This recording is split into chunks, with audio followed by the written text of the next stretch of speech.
Sejam muito bem-vindos, estamos começando mais uma edição de Oeste Sem Filtro, programa que vai ao ar de segunda a sexta-feira a partir das 5h45 da tarde. As principais notícias do dia são analisadas pelos nossos comentaristas. Aqui no estúdio, Augusto Nunes e Silvio Navarro, Rodrigo Constantino da Flórida e Ana Paula Henkel de Los Angeles. Oeste Sem Filtro e todos os programas da Oeste são transmitidos pelo YouTube. Nós continuamos também na plataforma Rumble. Oeste Sem Filtro ainda está na Rádio Estúdio 92.3 FM de Cascavel. Hoje é dia 16 de março de 2023. Confira os destaques desta quinta-feira. Rodrigo Pacheco ressuscita CPI para sepultar CPI mista. Moraes muda regime prisional de mais 129 pessoas e mantém na cadeia quase 300. Desemprego cresce nas regiões dependentes do governo. Esses e outros assuntos agora no Oeste Sem Filtro. Segundo uma pesquisa realizada entre 82 executivos do mercado financeiro, encomendada pela Quest Investimentos, 98% dos entrevistados acreditam que a política econômica de Lula está errada. 78% responderam que a situação vai piorar nos próximos 12 meses. Para 73% dos entrevistados, o país corre risco de uma recessão. Os executivos estão pessimistas também em relação aos investimentos externos. 42% acreditam que vão diminuir. Sobre a política fiscal, 32% consideram prioridade número 1 é o controle de gastos. E para começar a nossa rodada de análise e comentários aqui no programa Oeste Sem Filtro, quero dar as boas-vindas a Rodrigo Constantino, ele que também é colunista da revista Oeste. Muito boa noite, Constantino. O mercado, aí, segundo essa pesquisa, está muito pessimista em relação ao atual governo, né? Como é que esse mau humor no mercado pode interferir no crescimento econômico e nos investimentos do Brasil aí em curto, médio e longo prazo? Boa noite, Paula. Boa noite a todos os colegas de bancada. É uma grande honra participar aqui do Oeste Sem Filtro, programa que já é a referência de comentários sobre o noticiário do dia no país. E vamos começar falando sobre isso, né? A primeira pergunta que a gente tem que fazer, na minha opinião, Paula, é se isso é pessimismo mesmo ou realismo. Porque a gente lembra sempre daquela brincadeira de que o pessimista é um otimista bem informado. Essa turma de mercado financeiro não costuma brincar muito, né, porque eles dependem, no final do dia, de retorno. É algo muito mensurável, muito concreto. Veja o que está acontecendo aqui nos Estados Unidos com essas quebras aí grandes, né, de alguns bancos, como Silicon Valley Bank, que passou o tempo inteiro pensando em lacração, em discurso de minorias, identidade, tudo, e não cuidou muito do controle de risco. Então, os gestores, os executivos do mercado financeiro precisam se preocupar com o bottom line, com aquilo que vai aparecer ali no final da linha, depois de todas as operações. E é impressionante ver alguns renomados jornalistas que comentam economia há décadas no país, achando que todos eles estão imersos numa visão ideológica, influenciados, manipuláveis por Carluxo, talvez, né? São, de repente, pessoas que ganham milhões todos os anos, porque é um mercado dos mais competitivos que existem. Eu vim de lá, né, e sei do que estou falando. Mentes brilhantes, ambiciosos, os indivíduos, as pessoas que atuam lá, todos eles disputando e, de repente, eles não passam de umas marionetes na mão do Bolsonaro. Eu li isso essa semana no principal veículo de comunicação do país, incrédulo, né?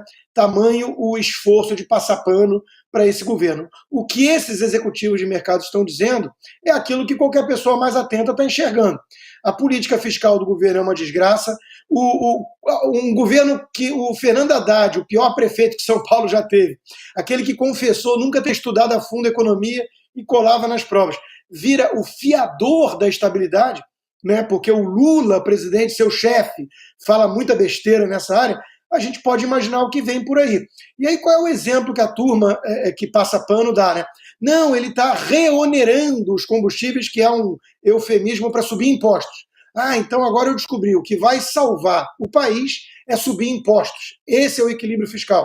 né? O projeto todo do governo é a contramão do bom senso, de tudo que deu certo no mundo, contra a privatização, gastança, Estado perdulário, e eles acham que vai dar certo. Não vai dar certo, isso não tem como funcionar. Então, não é que eles estejam pessimistas, repito, eles estão apenas fazendo contas, coisa que jornalista militante não quer fazer. Ana Paula Henkel, muito boa noite. Segundo essa pesquisa encomendada pela Quest, 98% dos entrevistados acreditam que a política econômica de Lula está errada, quase uma unanimidade entre os entrevistados. Hoje eu vou dar boa noite primeiro, Paula. Boa noite, Paula. Boa noite, Silvio Navarro, meu mestre Augusto Nunes. Querido Constantino, que bom você aqui com a gente. E muito boa noite à nossa audiência maravilhosa. O Constantino falou uma frase espetacular, né? Não é pessimismo, é realismo. É a realidade que chegou impondo aí a sua verdade, né? Fatos, o que o Ben Shapiro aqui nos Estados Unidos fala muito, né? Os fatos não se importam com os seus sentimentos. E nós sabemos muito bem que essa eleição foi a eleição dos sentimentos, do amor, da tolerância. Vamos tirar o nazista, o genocida, o novo malvadão do século, o segundo, né? Porque o primeiro foi expurgado aqui da política dos Estados Unidos, Donald Trump, e esse é o preço do amor, da política de aparências e não da política de políticas, de resultados. Agora, muito dessa gente aí, né, que provavelmente até respondeu essa pesquisa, fez o L.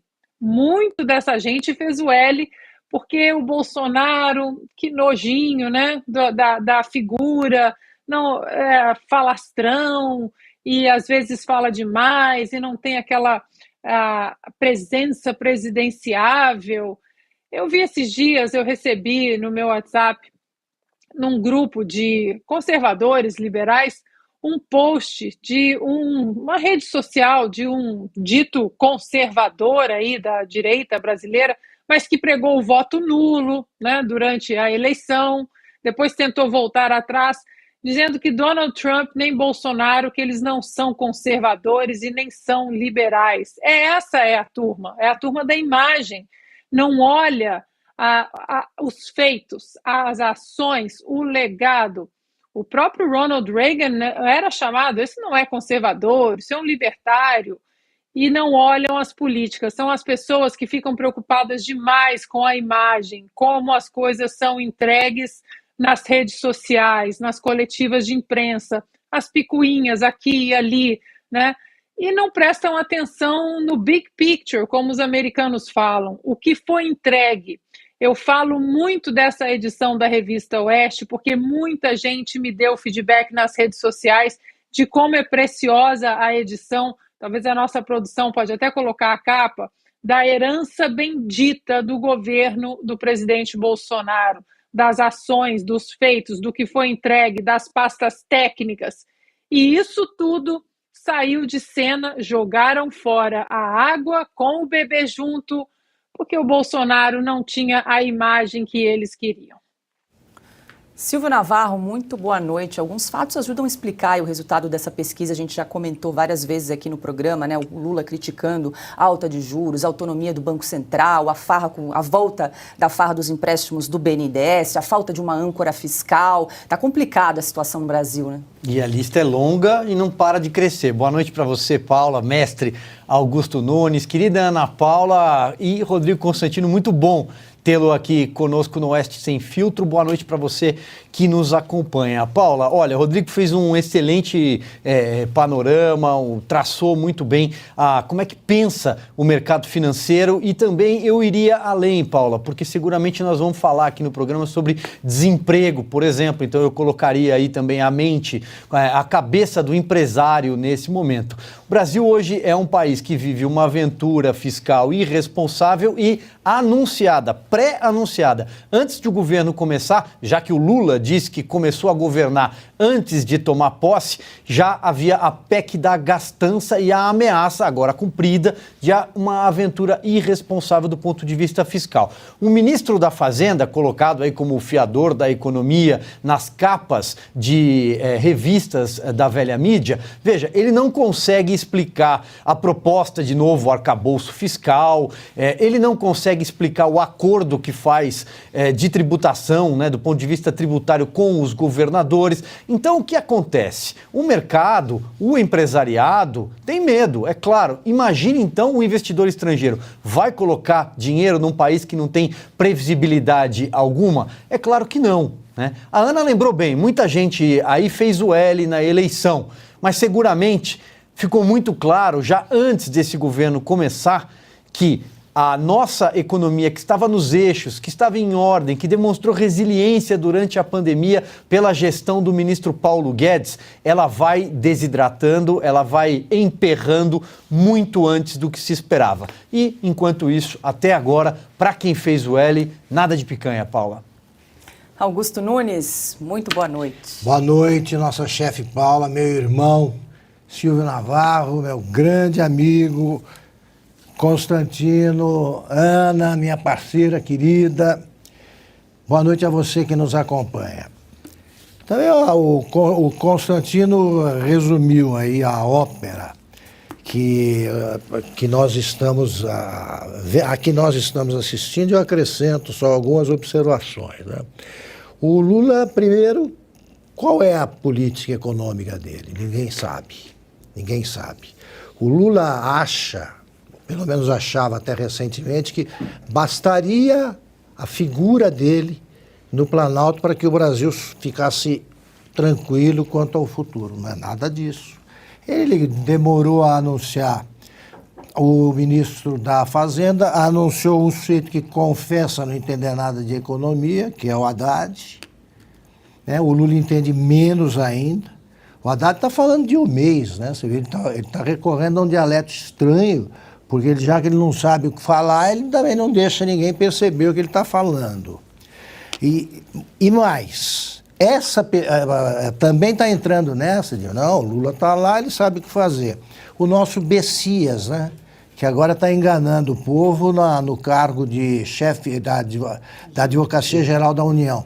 Ele disse também que está resolvido o problema do desmatamento, ele tem dito isso a entidades que o consultam, está resolvido porque o Lula assumiu, todo mundo sabe o que ele vai fazer, aumentou o desmatamento. No caso da economia, você já tem dados aí perigosos, mas o mundo mudou. O Lula achava que ia governar um país em condições semelhantes às que ele encontrou no seu primeiro e segundo mandatos. O mundo viveu 8 anos de bonança. Isso não acontecia havia muitas décadas e não voltará a acontecer tão cedo. Isso é muito raro. Então, ele está pegando um mundo em crise, não sabe o que fazer, o ministro também não, e nessa pesquisa é possível confiar. Ela conversou com 82, eles conversaram com 82 executivos do mercado financeiro. Eles representam, sim, o universo aí que se quer, que se pretende entender. Não é que é uma pesquisa eleitoral, que a gente sempre faz reparos a elas, e sobretudo as que já começaram a ser divulgadas. Parece que eu estou me estendendo sobre outros assuntos, mas tem tudo a ver. Porque vão dizer que essa pesquisa não é confiável. É sim. Não dá para confiar em pesquisa que começa com 83% não sabem em quem vão votar para prefeito. Claro, é muito cedo. E nesse universo dos que acham que vão votar, você tem 7% para 6%, isso é bobagem. Essa pesquisa, não adianta o Lula ficar irritado. Ela representa, ela mostra, escancara a desconfiança crescente de quem entende de economia. E a gente segue no assunto de economia. O Brasil tem hoje 8.600.000 desempregados. A situação é pior nas regiões dependentes financeiramente do governo federal. Na Bahia, em Pernambuco, Sergipe e Amapá, a taxa de desemprego superou os 10%. Nas regiões mais produtivas, graças principalmente ao bom desempenho do agronegócio, a situação é bem diferente. Mato Grosso do Sul, Rondônia e Santa Catarina encerraram 2022 com as menores taxas de desocupação. Ficaram abaixo de 4%. Ana, a gente percebe aí dois Brasis, né, muito diferentes em relação aos índices de taxa de desemprego, enquanto alguns disputam mão de obra, outros aí superam a taxa de 10% de taxa de desemprego no país. Paula, é um comentário que segue exatamente da primeira notícia. Eu até pedi para a nossa produção subir aí a capa da Oeste, eu não me lembro qual edição, da Herança Bendita, e ali tem todos os números. O Brasil estava numa ascensão histórica, números que batiam de maneira positiva países como os Estados Unidos, Canadá, Alemanha. Quando pensamos em algum momento da nossa existência que teríamos uma inflação menor do que a dos Estados Unidos, e, no entanto, jogamos tudo fora pela tolerância, pelo amor, e agora tudo isso que nós estamos vendo. E nós estamos, se eu não me engano, hoje é o número 75, né? É o 75º dia desse governo. Não chegamos nem a 3 meses ainda. Nem a 3 meses. Dá até medo de fazer uma projeção, o que será nos próximos 6 meses, quiçá dos próximos 2, 3 anos. Da maneira como essa carreta furacão pegou, abraçou aí a economia, programas sociais, segurança também, né? Estamos vendo o índice de violência no Rio Grande do Norte. Então, é como o Augusto falou, a gente vai trazendo todas as notícias, está aí a capa. O Silvio pode lembrar qual é o número dessa edição, mas está ali, tudo registrado.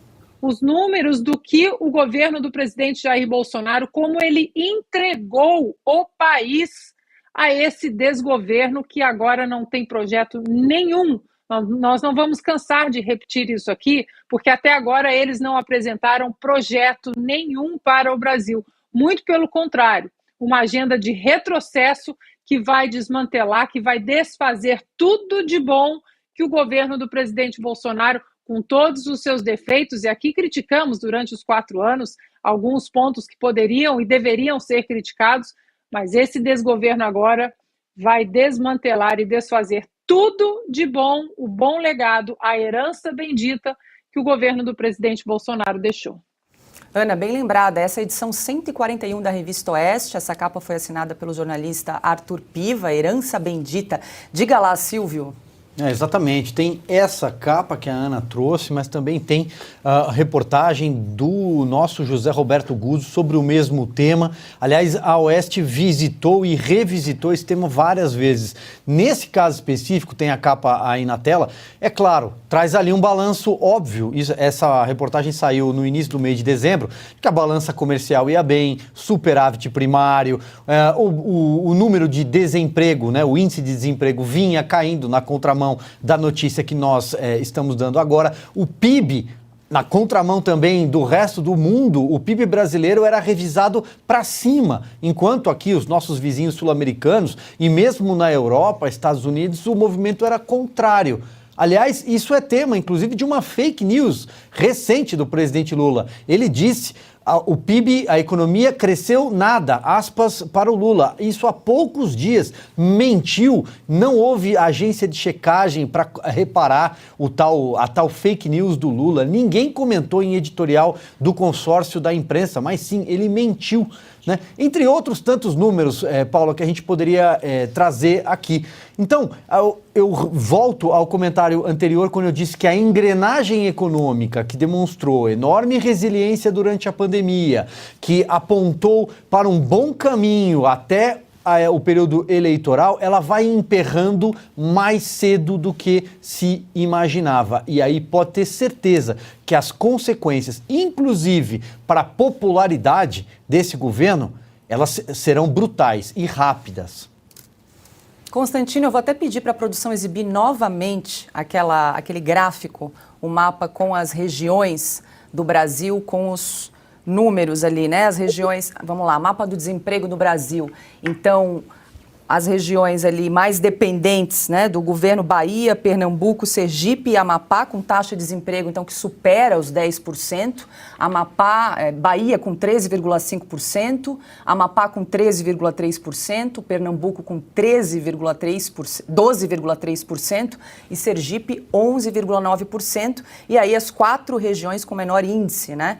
Santa Catarina com 3,2%, Mato Grosso do Sul 3,3%, Mato Grosso 3,5% e Rondônia com 3,1%. Interessante nesse mapa que coincide aí com os votos, né, com a votação de Lula nessas regiões. Lula aí foi mais votado, não sei se no Amapá também, Silvio, mas no Nordeste com certeza, né? Diga lá. Eu ia falar exatamente isso, Paula. A divisão dos dois Brasis é tanto econômica quanto política, né? E cada vez vai se acentuando mais, porque a turma do Nordeste que fez o L em termos desproporcionais ao Sul, por exemplo, ao Sudeste, está amargurando aí situações econômicas cada vez piores. E não é por acaso, isso não é uma coincidência, né?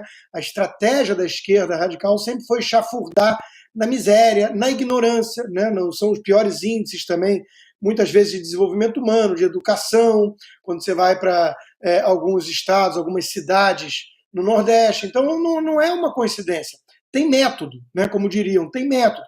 O PT vive disso. Agora, eu aprendi uma coisa nos 14 longos anos de petismo, né? E eu fui oposição com muito orgulho desde o primeiro dia, porque eu conhecia essa turma, né? Eu aprendi a nunca subestimar o seu poder de estrago. E me causa muita espécie, muito espanto, que depois desse aprendizado nacional de 14 anos, muita gente, até de mercado, alguns tucanos, né, eles passaram por uma amnésia e, de repente, eles apostaram que alguma coisa diferente podia sair dessa mesma turma. E fizeram L, e no minuto seguinte, quando o Lula começou com o seu discurso e começou a montar a sua equipe, esses tucanos de mercado começaram a demonstrar algum tipo de receio, de medo, em alguns casos até arrependimento, né? Então eu me pergunto por onde eles andaram nas últimas 2 décadas. Não dá para subestimar a capacidade dessa turma de destruir a economia brasileira. E veja até o exemplo que você deu aí na abertura, Paulo, a falar dessa pauta, né? O agronegócio tem sido o carro-chefe, a locomotiva do PIB em muitos desses estados, à exceção de São Paulo, que tem uma complexidade muito maior, tem indústria, tem serviços de ponta, e também está na mão de uma gestão muito mais eficiente.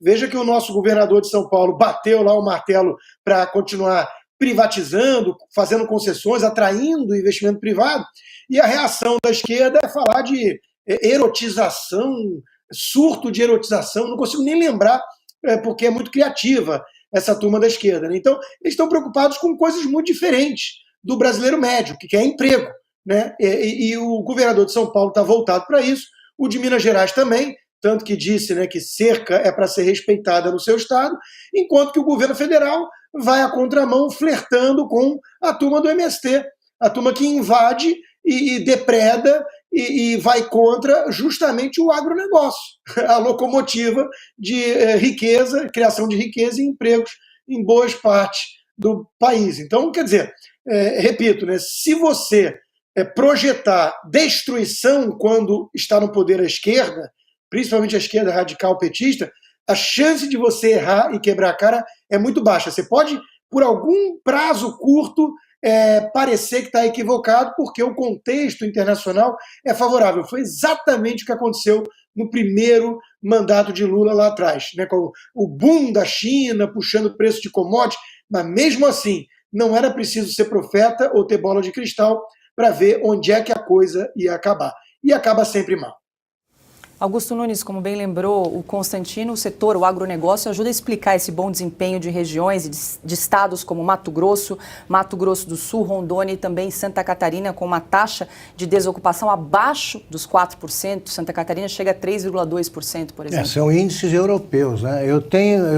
Nos últimos meses eu estive por várias cidades de Mato Grosso, e Santa Catarina, sobretudo.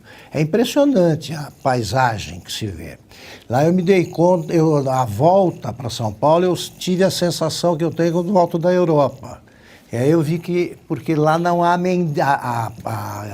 a miséria agressiva, presença de mendigos nas ruas, isso não existe nessas cidades. É situação de pleno emprego. Os desempregados é que você tem a mão de obra muito desqualificada, porque eles estão com falta de mão de obra qualificada, estão buscando entre foragidos, né, venezuelanos, estão buscando em outros estados e não encontram. O que mostra a influência do agronegócio e o desenvolvimento dessas regiões. Né? Como diz o Consta, não por acaso isso se refletiu na eleição. É o mesmo quadro político. Os dependentes do governo votaram de um modo, porque a turma do Lula vive dizendo que não, o meu adversário vai acabar com o programa social, não vai dar mais dinheiro para vocês. E o povo desinformado, né, prefere renunciar ao futuro e acha que a vida é sobreviver até amanhã. E prefere não trabalhar para ganhar o pouco dinheiro que é distribuído aí por programas sociais que aumentam em vez de diminuir de ano para ano, que mostra que são programas fracassados. E o agronegócio alimenta o mundo, né, Augusto? É importante lembrar isso, alimenta o mundo. Petróleo mesmo. E foi escolhido como vilão desse governo posto, né? Desse atual governo. Foi escolhido como vilão. Ainda.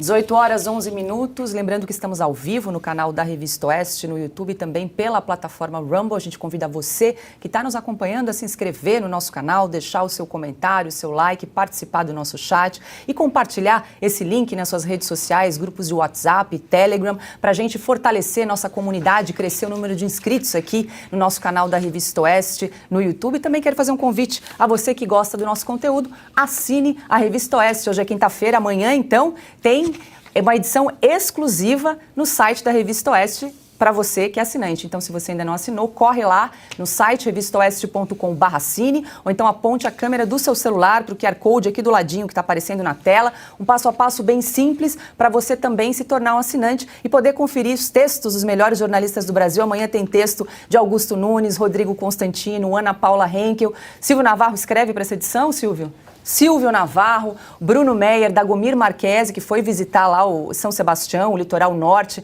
Na semana que vem ele vai contar pra gente aqui como foi essa experiência. Enfim, um timaço de jornalistas escrevendo para essa edição especial da Revista Oeste amanhã no nosso site. Então, para você que reclama, que está descontente aí com a mídia tradicional, a velha imprensa, vamos ajudar, vamos apoiar a Revista Oeste, uma revista nova, digital, independente. Isso é muito importante, faz toda a diferença. Agora, 18 horas, 12 minutos, a gente segue com mais informações aqui no programa Oeste Sem Filtro.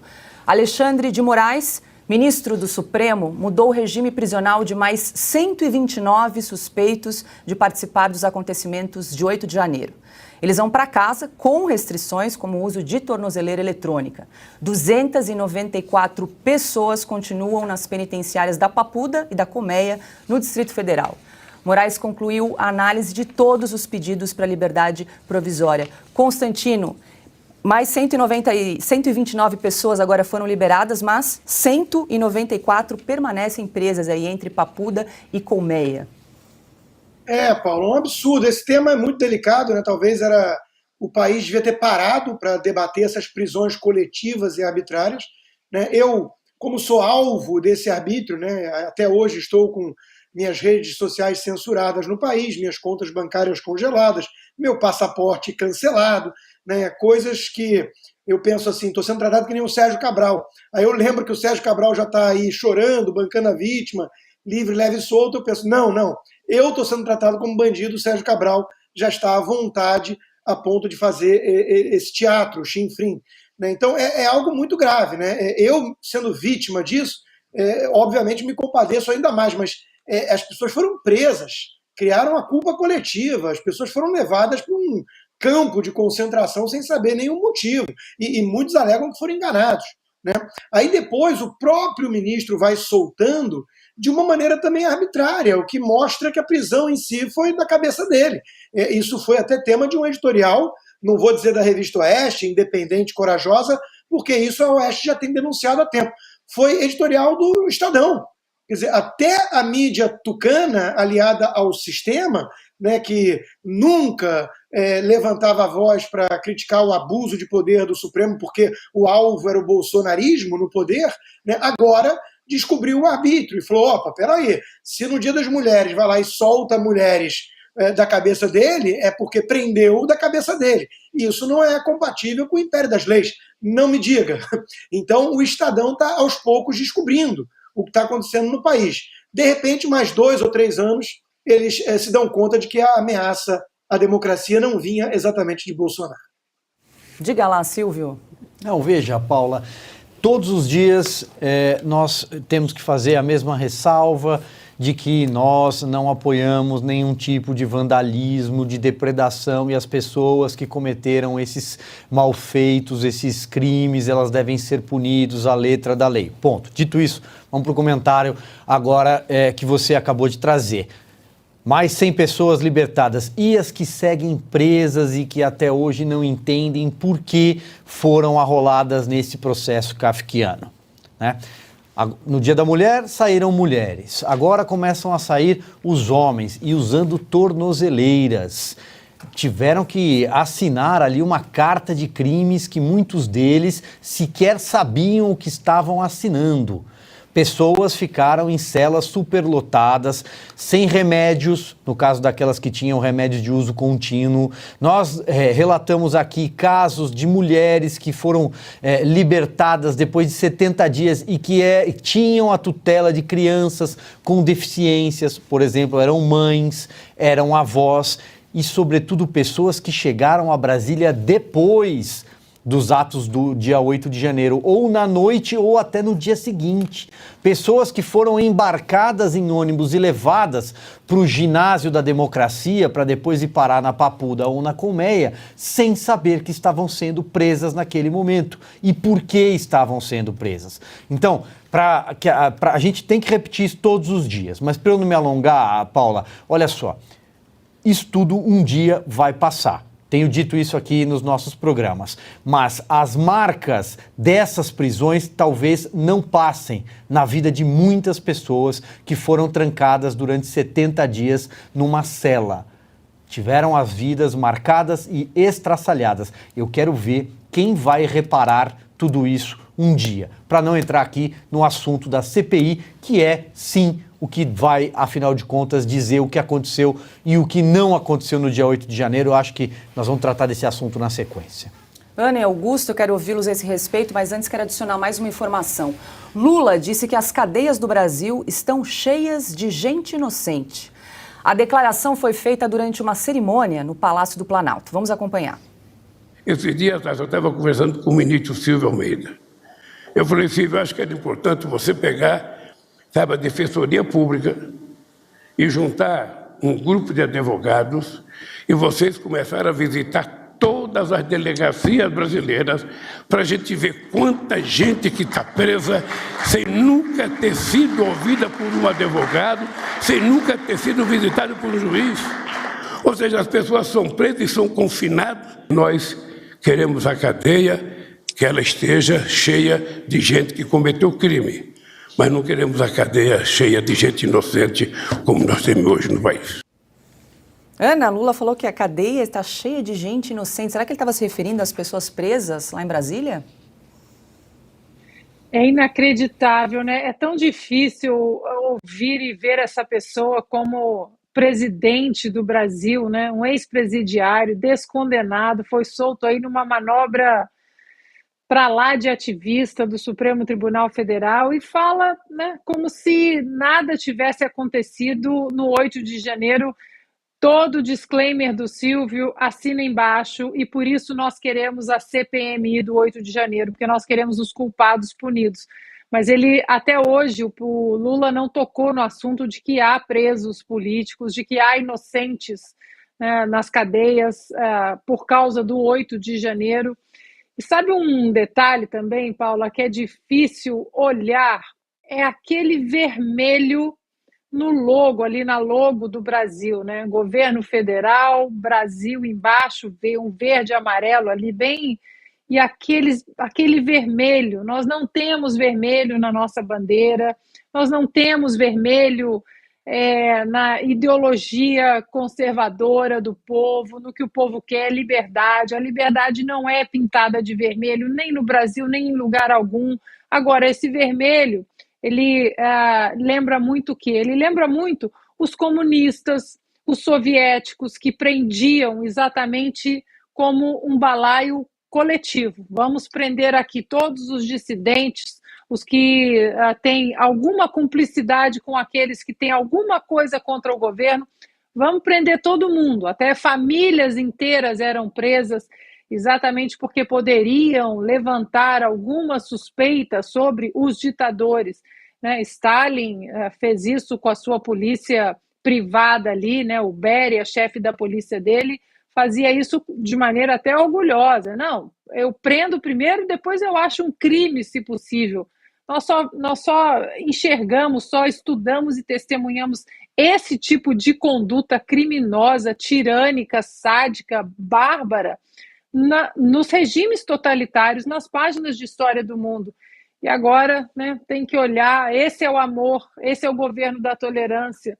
É inacreditável que um comunista, eu não vou falar mais que Lula ou o PT, que eles são socialistas, que comunistas estão comandando o Brasil atualmente. Augusto, só vamos lembrar aqui para a nossa audiência que durante a campanha o Lula disse, né, abre aspas, uma juventude enorme por falta de perspectivas, às vezes é presa roubando um celular. Mata a pessoa, né, rouba isso aí, tudo bem, não tem problema.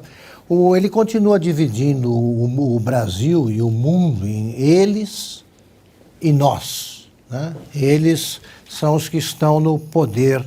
Agora, é verdade, sim, que existem inocentes presos. São as vítimas do 8 de janeiro. Esses que mudam de regime prisional e trocam a prisão em regime fechado pela liberdade, entre aspas, com tornozeleira, né? São obrigados a comparecer à delegacia da cidade, várias cidades pequenas, com todo mundo vendo, né? Para dizer que eles continuam lá, não estão conspirando, né? Não podem viajar, né? Evidentemente, estão com tornozeleira, sem saber a distância que pode ser percorrida. É um absurdo. Eles são inocentes. Não. E tem também, o Lula deveria dizer isso, os culpados soltos. Ele, por exemplo. Ele e o restante da quadrilha. Não há mais presos da Lava Jato. Não há mais. O último era o Sérgio Cabral. Acabou de sair. Esse está podendo viajar por até 8 dias, por decisão do juiz que substituiu o Sérgio Moro, quando era o juiz da federal em Curitiba, o substituto dele é o que decidiu aí beneficiar o Sérgio Cabral. E os outros culpados soltos estão por aí. O PT ficou bastante desfalcado até que a Lava Jato fosse, como direi, né? Como dizer, algemada pelos que achavam que era preciso estancar a sangria. E o Lula, que é o chefe da quadrilha, foi libertado para ser candidato. Que tal? Então o Lula está dizendo isso. Agora, o Brasil atingiu um nível de cinismo que eu não vi antecedentes. Nada comparável com isso aí. Eles parecem acreditar que eles não fizeram nada. Tem senador ali interpelando o juiz Sérgio Moro, é o Brasil do avesso. Sérgio Cabral tentando chorar, dizendo que precisa prender o juiz. E agora me vem o Lula falar em inocente na cadeia, todos que ele diz que são inocentes são bandidos. E ele, por exemplo, está em liberdade. Ele quer que sejam soltos os seus companheiros. né? Porque vários estão presos ali e exercem o mesmo ofício. Um se dedica aos cofres que guardam o dinheiro dos impostos, os outros roubam celulares. Agora 18 horas e 24 minutos. Flávio Dino, ministro da Justiça e Segurança Pública, publicou uma foto nas redes sociais para explicar o que foi fazer no Complexo da Maré, no Rio de Janeiro. Ele esteve em uma das favelas para o lançamento do boletim Direito à Segurança Pública na Maré. O evento contou com o apoio da Open Society, do bilionário George Soros. O ministro escreveu, abre aspas, soube que representantes da extrema-direita reiteraram seu ódio a lugares onde moram os mais pobres. Essa gente sem decoro não vai me impedir de ouvir a voz de quem mais precisa do Estado. Não tenho medo de gritos de milicianos nem de milicianinhos, fecha aspas. Flávio Dino entrou no local controlado pelo narcotráfico sem escolta policial. Ontem nós mostramos a imagem, está aqui agora exibindo na tela os dois carros. Então a gente acompanhou eles entrando no Complexo da Maré. Flávio Dino sai sem escolta policial, aparentemente sem colete à prova de bala também.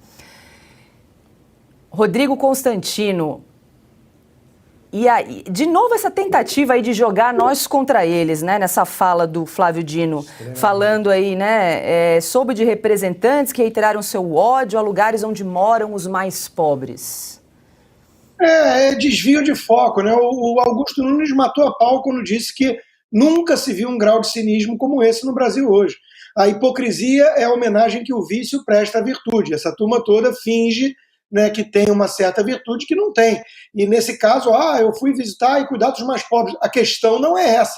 Tem muito lugar pobre no Brasil, muito. A questão é que essas favelas, ainda mais o Complexo da Maré, um dos lugares mais armados do país, e são armas ilegais, viu, ministro? É dominada pelo tráfico. E o tráfico de drogas não costuma deixar autoridades circularem livremente, a menos que sejam vistos como aliados. Será possível? Mas o ministro da Justiça comanda a polícia. A turma que faz operações contra bandidos, marginais, traficantes, não dá para entender. Então, essa tentativa de criar uma cortina de fumaça, a extrema-direita, ainda fala de milicianos. Ele deveria saber que tem uma colega ministra do governo dele que anda muito próxima de milicianos. E, aliás, é chefe do Freixo, aquele que ficava repetindo a narrativa de que o bolsonarismo era afeito a milicianos o tempo inteiro. Então é tudo um grande escárnio, Paula. Nós estamos lidando com gente que consegue subir morro dominado por traficantes, né? Coisa que pergunta para o jornalista da Globo, Tim Lopes, qual foi o destino de tentar investigar alguma coisa lá. A gente lembra, né? Então, quem consegue andar por essas comunidades, né, favelas, sem escolta policial, deve algumas explicações. É só isso. O deputado Eduardo Bolsonaro estava cobrando explicações. E agora vem com essa história de George Soros, o cara que mais financia desarmamento de pessoas decentes, de cidadãos corretos no mundo. Então tá claro, né? Não vamos tapar o sol com a peneira aqui. Eles querem desarmar trabalhador e querem manter armados, pelo visto, aqueles que dominam esses estados paralelos em favelas do Brasil. É tudo muito triste, viu, de observar, mesmo aqui de longe. Constantino, recebi informação aqui da produção que eu vou precisar me despedir de você, é isso mesmo? Agora está chegando 18. Deveres paternos, infelizmente, Paulo, deveres paternos me esperam. Eu queria agradecer muitíssimo a oportunidade e eu me convidem mais vezes que eu vou com o maior prazer matar a saudade dos meus queridos amigos, esses feras do jornalismo brasileiro. Constantino, eu vou te pedir só para contar rapidamente sobre o que se trata o teu artigo que sai amanhã na Revista Oeste. Sobre a crise bancária que o país e o mundo, o país aqui, Estados Unidos e o mundo estão vivendo agora com essa quebra do Silicon Valley lá na Califórnia. Muita gente tem interesse nesse assunto e não domina muito. Então eu estou tentando colaborar com meus 2 cents. Legal, muito obrigada. Constantino, volte sempre ao Oeste Sem Filtro. Até uma próxima. Obrigado a vocês. E agora, voltando ao assunto da visita de Flávio Dino à favela, o deputado federal Eduardo Bolsonaro respondeu ao comentário de Flávio Dino nas redes sociais. Abre aspas, fake news é dizer que nós rotulamos favelas como locais que só tenham bandidos quando a maioria é de trabalhadores. Quem faz isso é a esquerda, que sonsamente se diz representar favelados, mas na verdade protegem pautas do crime como desencarceramento e descriminalização das drogas. E aí, Silvio? É a mesma carta de sempre que a esquerda saca e coloca na mesa, né? Dizer que, olha, vocês estão atacando os pobres, estão atacando as favelas, as pessoas que moram nessas comunidades. É claro que não. Ontem aqui, quando nós mostramos essa imagem do Flávio Dino chegando sem escolta numa das favelas mais perigosas do Brasil, nós comentamos ali o que mais tem, a maioria, pessoa de bem, trabalhador, gente que acorda cedo, gente que sofre justamente com a economia neste momento do país por causa desse governo que está aí. É claro que sim, mas são reféns de facções criminosas que dominam essas áreas há décadas. Paula, veja só, se ele queria, o ministro Flávio Dino, se encontrar com as pessoas dessa ONG para lançar um anuário, sei lá o quê, uma cartilha, as pessoas poderiam seguramente tê-lo encontrado em outro local, por exemplo. Terem saído de lá e encontrado o ministro em outro local. Agora, experimente uma viatura da Polícia Militar do Rio de Janeiro passar nessa mesma rua, uma sirene, ela sai metralhada em questão de segundos, os policiais serão mortos. Não tem a menor dúvida. Ninguém entra dessa forma, sem escolta, se não tiver um acordo com a facção criminosa ou representantes, enfim. Aquilo foi previamente acordado. O que o deputado Eduardo Bolsonaro fez foi um comentário absolutamente normal de questionar, olha, o ministro deve explicação, por que ele foi lá dessa forma? Aliás, ele vai ser chamado na Comissão de Segurança Pública da Câmara dos Deputados, porque a exemplo do deputado Eduardo Bolsonaro, os demais integrantes também querem ouvi-lo. O ministro Flávio Dino deve explicações, sim. Né? Agora, essa bravata, essa carta de sempre, como bem disse o Augusto, de jogar o nós contra eles, vocês são defensores de milicianos, que estão dizendo que as pessoas lá, vocês são contra os pobres. Ah, vá. Falando em explicações, Silvio, o deputado federal Júnior Amaral, do PL de Minas Gerais, protocolou um requerimento na Comissão de Fiscalização Financeira da Câmara, convocando então Flávio Dino para explicar a visita à favela no Rio de Janeiro. Ana, parece que não fomos só nós que achamos estranha essa entrada do ministro Flávio Dino na favela sem escolta policial, né? Eu não achei estranha. Vocês estão sendo injustos com o ministro. Ele foi pedir gentilmente para que os traficantes entregassem as armas, porque é proibido ter armas no Brasil. Então, falaram para ele que lá tem muitas armas ilegais. Então, ele foi lá pedir com jeitinho, olha, entrega as armas, por favor, tá? Porque a população lá fora, né, do morro, da favela, eles não podem ter armas. Então, vocês aqui também, minha gente boa, vocês aqui também não podem ter armas. Ele foi lá pedindo uma boa, vocês estão sendo muito injustos com o ministro.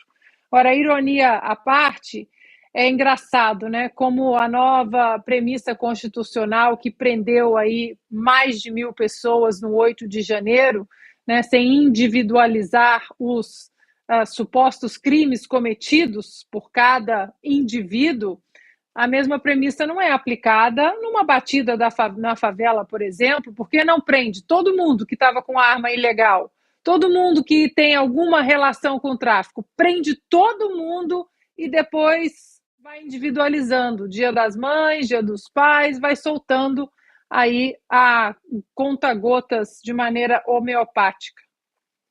E aí, Augusto? Eu queria que o ministro Flávio Dino, que foi levar ajuda, foi se reunir com pobres, escolhesse um parente dele para levar cestas básicas aos pobres com quem ele foi conversar, sem escolta e sem aviso. Está tudo tranquilo, né? Eles estão do lado dos pobres, o morro está sob controle do Estado, entra sem avisar, é só telefonar e ir para lá, manda um parente levar cestas básicas para ver se ele volta ileso.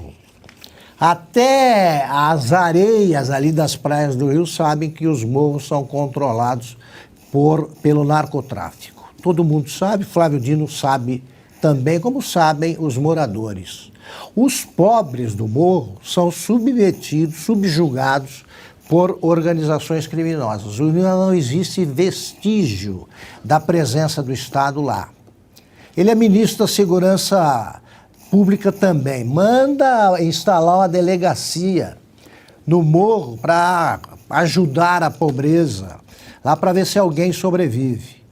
Nós conversamos já mais de uma vez com o general Braga, que comandou, né, as forças ali que cuidaram da intervenção no Rio. Ele contou do perigo que é aquilo, do perigo. Os morros são controlados por criminosos. E ele finge que não, os pobres vivem tranquilamente. Ele só foi conversar com isso e nós somos os preconceituosos. Pois bem, eu trabalhava no Jornal do Brasil em 2008, quando o Jornal do Brasil mudou o local, o endereço de trabalho da redação e foi para um prédio perto, era uma casa, na verdade, ali na horizontal, foi um colégio desativado e ficava perto da Marquês de Sapucaí. Na primeira semana, entraram caras do morro e começaram a mexer. Eu não estava lá, eles me relataram. Todos os jornalistas relataram o que aconteceu. Eles começaram a mexer nos computadores, nos teclados, né, para mostrar quem é que manda, andando pela redação, os 4, 5. Aí paravam, pegavam, mexiam, interferiam no texto e tal, e saíram. Daí a pouco, eles começaram a assaltar quase que diariamente os restaurantes onde almoçavam os jornalistas, ali perto. Também para mostrar quem mandava. Aí o dono da empresa telefonou para o governador e para o secretário de segurança, e os dois deram a mesma resposta. Vocês precisam se entender com a comunidade. Era perto da Paulo de Frontin, lá no Rio de Janeiro, na avenida. A comunidade estabeleceu, quer dizer, os chefes da favela, os criminosos, estabeleceram o número X de cestas básicas que o jornal precisaria entregar diariamente. A empresa aceitou. E só assim os jornalistas sofreram menos assaltos, não foram totalmente interrompidos. E eles deixaram de invadir a redação. Isso é o morro que o Flávio Dino considera sob controle. Ele fala em miliciano, vai falar para a colega de ministério dele, como é que é a ministra do Turismo? Daniela do Vaguinho. Pronto, vai conversar com ela. Quem protege miliciano é o governo. O pessoal aqui do chat lembrou, Paula. Silvio... diga lá, Ana. Só para recomendar à nossa audiência, né, o pessoal aqui realmente muito interessado no assunto, pesquisem quem é George Soros e Open Society e o tipo de trabalho que esse homem ele financia no mundo, não é só no Brasil não, no mundo. Façam isso. Boa, Ana, estava só lembrando aqui, Silvio, Augusto, aqui no chat, o Marcelo Ribeiro lembrou do episódio, da forma como o então candidato ao governo do estado, Tarcísio de Freitas, foi recebido na favela de Paraisópolis, aqui em São Paulo. Perfeito. E aí, o que é que a assessoria de imprensa nas redações da esquerda fez? Tentou dizer que era fake, que tinha sido montado, que o então ex-ministro Tarcísio, porque ele ainda não era governador eleito de São Paulo, teria armado toda aquela situação, Paula. E olha, para complementar aqui, reforçando o que disseram Augusto e a Ana, é importante também a gente lembrar o que foi que o Flávio Dino foi fazer lá. Foi lançar uma cartilha, um programa. Ó, a pasta dele e todo esse material prega o quê? Desencarceramento, diz que a polícia mata, que a polícia comete excessos. No dia seguinte a essa visita, o Lula diz o quê? Que coitado do jovem de 18 e 19 anos que roubou, nem sabia direito que estava cometendo aquele crime, que ele precisa ser ressocializado, que a cadeia está cheia de inocentes. Você percebe como tem toda uma linha estruturada na visita, na cartilha, na reação nas redes sociais, na contra-reação nas redes sociais, depois na visita do Lula, né? Não é assim, aconteceu, é tudo muito bem pensado, tem toda uma ideologia por trás e principalmente tem método tudo isso, né? Tem tudo muito bem ajeitadinho. O Marcelo Freixo, que é um dos líderes da esquerda lá do Rio, defende abertamente o desarmamento da Polícia Militar. É isso. Silvio, pelo menos nesse quesito o governo está bem alinhado, né? 18h39. Quero agradecer a nossa audiência. Mais de 53 mil pessoas nos acompanham ao vivo aqui no programa Oeste Sem Filtro, tanto na plataforma Rumble como também no canal da Revista Oeste no YouTube. E agora a gente tem um recado do nosso parceiro e voltamos logo com mais informação, notícia e entrevista aqui no Oeste Sem Filtro. Meu amigo, minha amiga, você que está com problema de visão, sente sua vista cansada, visão turva, tem problema de catarata ou glaucoma? Esse recado vai para você. Acaba de chegar ao Brasil o Lírios Vision, um suplemento natural que vai melhorar sua capacidade de enxergar. Ele tem luteína, zeaxantina e mais vitaminas e minerais que vão cuidar da saúde da sua visão. Ale, explique melhor pra gente como funciona esse suplemento. E é um suplemento que já está fazendo um sucesso em todo o Brasil, gente. Sabe por quê? É um suplemento bem completinho, com apenas uma cápsula por dia, porque ele é super concentrado, ele vai equilibrar as vitaminas da sua visão e vai auxiliar na regeneração das células desgastadas, fortalecendo a mácula e a retina. Pronto, fortaleceu a mácula e a retina, você volta a enxergar melhor, com mais nitidez. E o bacana é o seguinte, Cris, que quem já está tomando Lírios Vision já sente a diferença, já consegue voltar a ler um bom livro, já consegue dirigir à noite. É um suplemento bem completinho para a saúde dos seus olhos. Não perca tempo, ligue agora e adquira seu kit Lírios Vision. Ligue para 0800 787 7070. 0800 787 7070. Corre pro telefone. Não sofra mais com problemas de visão e trocas constantes de óculos. Para você tem ainda uma novidade. Quem estiver agora assistindo ao Oeste Sem Filtro vai ganhar desconto. Tem promoção, Ale, é isso? Tem promoção especial para 50 primeiras pessoas que ligarem já. Então tem que ser rapidinho, 0800 787 7070. Você vai garantir o Lírios Vision com 50% de desconto, gente. É metade do preço, 50% de desconto no cartão de crédito e você ainda ganha uma linda semijoia folheada a ouro. Então não perca tempo e cuide da saúde dos seus olhos. Ligue para 0800 787 7070. 0800 787 7070. Lírios Vision, você enxergando bem. E o senador Plínio Valério, filiado ao PSDB do Amazonas, apresentou uma proposta de emenda constitucional que fixa em 8 anos o mandato dos ministros do STF. Hoje, os ministros devem aposentar-se quando completam 75 anos de idade. Se aprovada, a regra passa a valer para os novos indicados. Neste ano, Lula vai indicar 2 integrantes para a corte, para as vagas dos ministros Ricardo Lewandowski e Rosa Weber. Eles vão se aposentar em maio e outubro, respectivamente. E agora, então, é hora de entrevista aqui no Oeste Sem Filtro.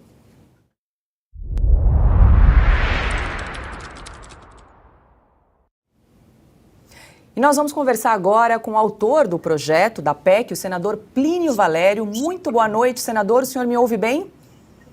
Eu ouço sim, muito bem. Boa noite a todos. Que bom estar aqui com vocês. Seja muito bem-vindo aqui ao programa Oeste Sem Filtro. Senador, essa PEC que o senhor propôs fixa o prazo de atuação dos ministros do STF em 8 anos, sem direito à recondução. Minha pergunta é a seguinte: existe alguma previsão nessa proposta para alterar o critério de escolha dos ministros do Supremo? Hoje, por exemplo, só 2 ministros são juízes de carreira, né? O ministro Luiz Fux e a ministra Rosa Weber.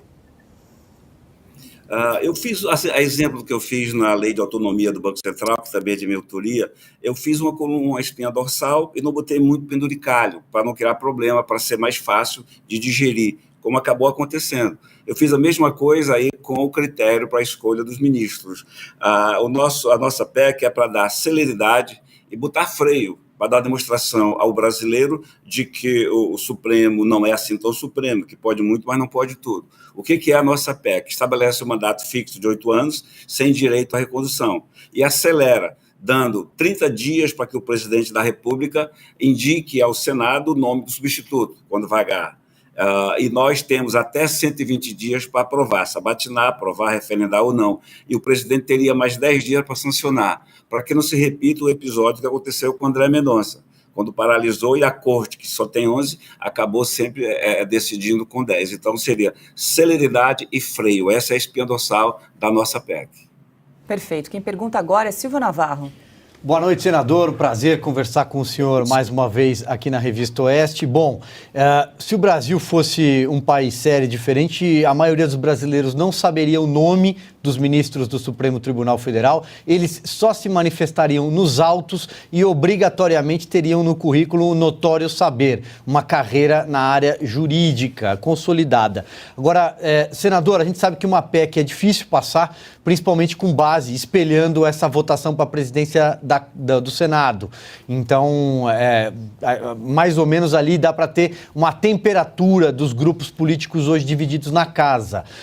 Mas eu queria ouvir do senhor qual é o leque de apoios que o senhor tem para levar essa proposta adiante, que precisa de um quórum qualificado.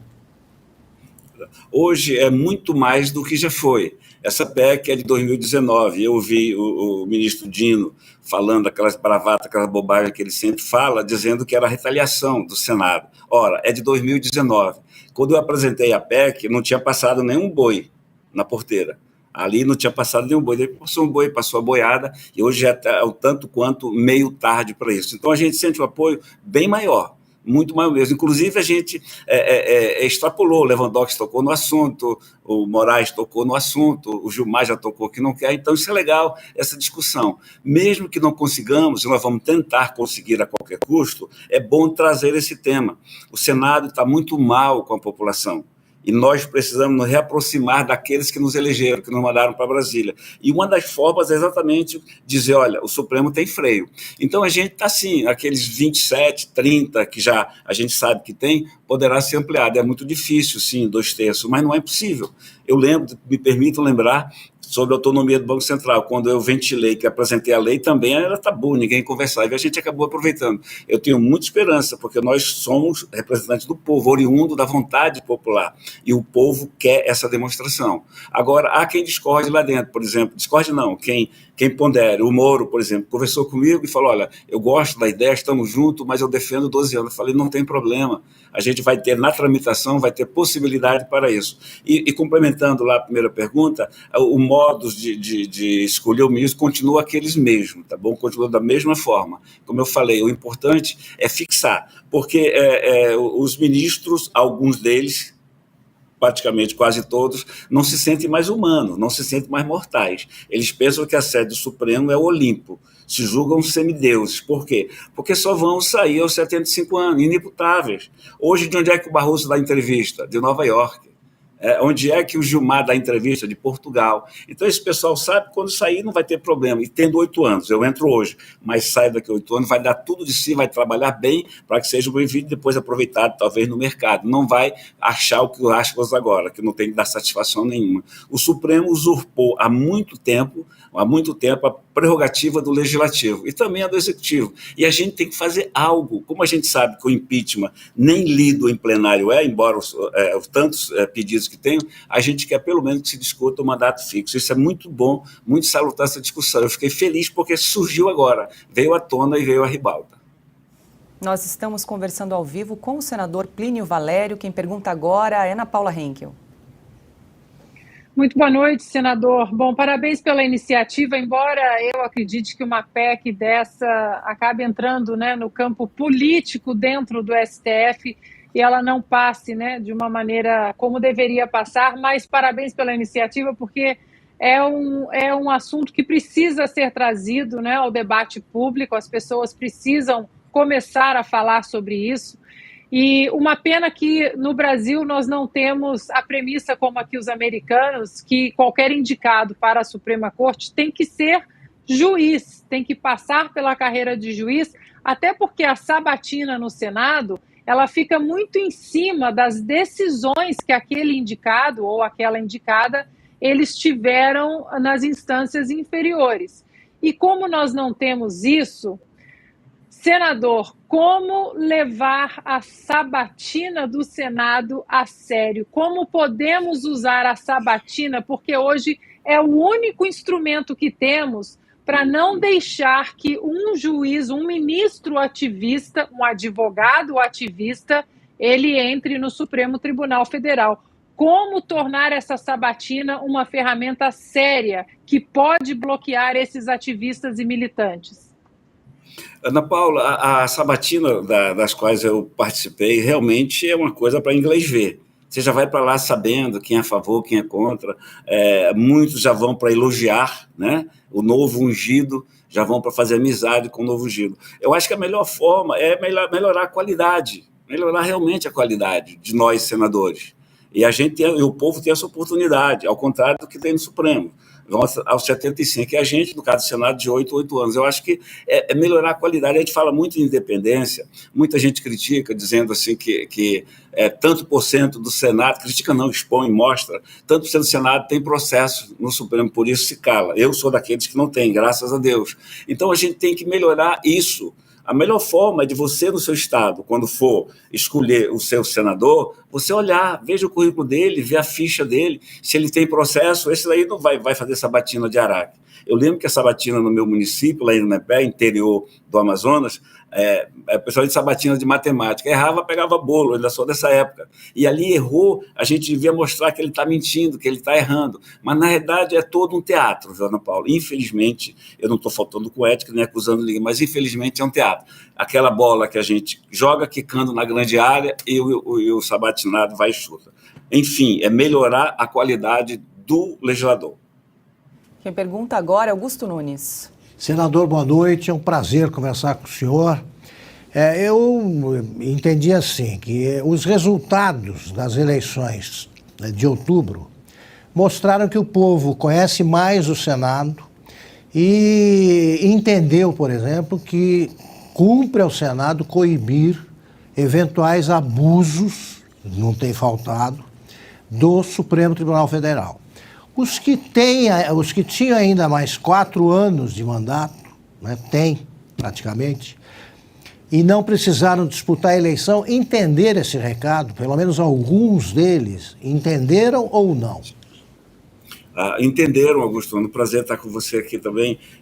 Entenderam sim, porque se você pega, não sou tão bom de número, a gente teve, eu acho que entre 15 e 27 candidatos à reeleição, mas desses 5 ou 8 candidatos ao governo, e só um ganhou. E só um ganhou, o candidato ao governo. E desses 27, só 5 voltaram. 5 só, os outros foram reprovados. Então, acendeu sim o sinal de alerta, o sinal amarelo acendeu. E isso é muito bom. É porque também a população, quando ela escolhe o alvo, acaba escolhendo errado. Por exemplo, qual é o alvo para pressionar o Supremo? Né? Qual é o alvo para pressionar Alexandre de Moraes? Não é porta de quartel. Embora eu defenda, quem foi lá, defende, e tenho muitos amigos lá, defende sempre. Tanto é que eu visitei a Papuda. Eu estive visitando a Papuda e visitei a Colmeia. Então, o alvo ali seria os senadores. Seria pressionar os senadores, porque só o Senado, unicamente o Senado, pode, de verdade, fazer algo, porque a Constituição assim o assegura. Mas eu queria também chamar a atenção para 2 coisas aqui, e me perdoe. Uma delas é que hoje o Brasil tem mais uma jabuticaba. Eu vi vocês falando aí no Sérgio Cabral, falando, me apontem um corrupto da Lava Jato preso, mas tem corruptores da Lava Jato presos. Ora, se tem corruptores condenados, obrigatoriamente haveria corruptos. Então, é mais uma jabuticaba que se faz aqui. E a gente tem que fazer, porque a gente tem que entender, quando você escolhe ser pessoa pública, um homem, uma mulher pública, você tem que se despir dos medos, da calúnia, injúria e difamação, porque nós estamos sujeitos a isso. Eu fui criticado para aqueles blogs pagos por ter ido à Papuda, por ter ido defender, ser solidário a terroristas, né? Quer dizer, é tanta imbecilidade que a gente vê, mas alguém disse aí no começo, acho que foi o Augusto, nós estamos vivendo realmente na democracia do cinismo, a pirâmide inverteu, os valores estão investidos, e esses caras mentem a narrativa tão mentirosa que eles acabam acreditando na mentira deles. É tudo factóide, é tudo narrativa, e a gente vive combatendo isso. No Senado nós vamos ter algum equilíbrio, viu? Tem sim, vai ter a base governista, que não é a maioria hoje. Ontem, uma senadora da base governista foi para cima do meu pedido de CPI das ONGs. Aí mostrou claramente quem não quer a CPI das ONGs, que é a base governista. E essa é a nossa luta que a gente trava. Eu, felizmente, graças a Deus, posso dizer que o Alexandre de Moraes, ele erra quando manda prender, ele é arbitrário quando manda prender, e é arbitrário quando manda soltar. Do jeito, da forma que ele manda soltar, é porque pode soltar. Não tem acusações e não tem provas. Então a gente vive essa inversão de valores. E eu não quero que a minha passagem no Senado seja assim, daquele que concordou com desmandos. Eu acho que os impeachments, os pedidos de impeachment, principalmente do Alexandre de Moraes, do Barroso, deveriam ser reavaliados e pelo menos um deles ser levado a plenário, para que a gente pudesse votar. Vai perder quem vai votar a favor? Vai, mas nós vamos votar e a população vai saber que o Senado está fazendo o seu papel, usando das suas prerrogativas, não deixando mais que o Supremo faça. E aqui é a segunda coisa que eu queria falar. O próprio Senado é culpado. Ontem mesmo, a pessoa que falou das ONGs falou que vai recorrer ao Supremo. Sabe, aquele menino que tropeça no brinquedo, chora e chuta o brinquedo e não quer mais, são alguns senadores, são eles os verdadeiros culpados do Supremo estar achando que pode. Nós estamos conversando ao vivo com o senador Plínio Valério. A gente tem tempo para mais algumas perguntas. Diga lá, Ana.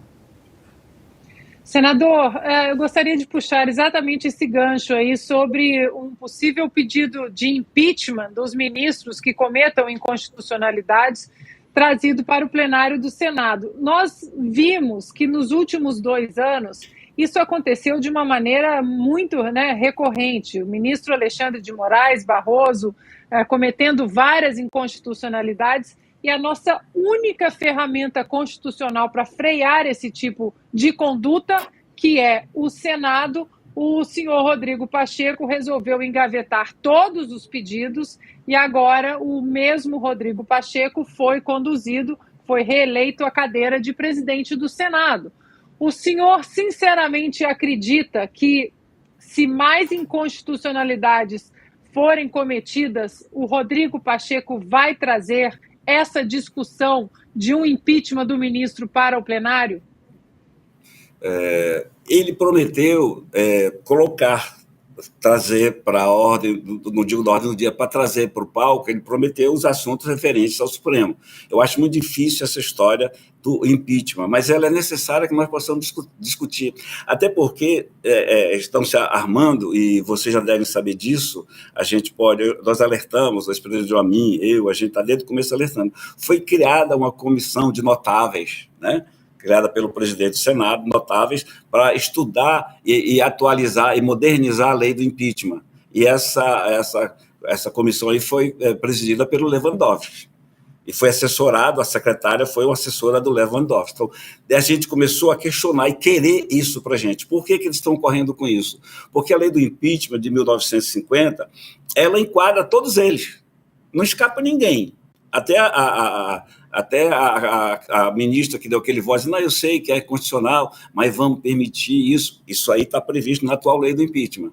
São 5 incisos, enquadra todos eles. Aquele que muda de voto meses depois, aquele que diz assim, tipo, perdeu o mané. A lei prevê isso. Ela é antiga, te guarda, mas é a lei. Então, eles estão correndo para mudar. E o que eles apresentaram, essa comissão apresentou, é uma vergonha, é um assinte, é uma esculhambação para com o Senado. Eu já disse isso, aceitar um anteprojeto desse, vamos discutir, mas pelo menos aceitar algo daí, o que é de bom, tudo bem. Mas o que eles querem, simplesmente, traduzindo, blindar o Supremo.